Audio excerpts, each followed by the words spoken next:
ফুল তাকেই দিও যে শুকিয়ে যাওয়া ফুলেরও যত্ন করে। আচ্ছা, তোমরা কি এটা মানো?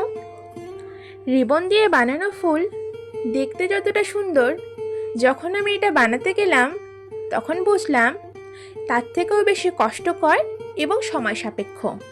গ্লুগানের যে কতবার ছ্যাঁকা খেয়েছি বলা বাহুল্য। কিন্তু এই ফুলগুলোর আবার একটা ভালো দিকও আছে, যেমন শুকিয়ে যাওয়া বা নষ্ট হয়ে যাওয়ার কোনো ভয় নেই।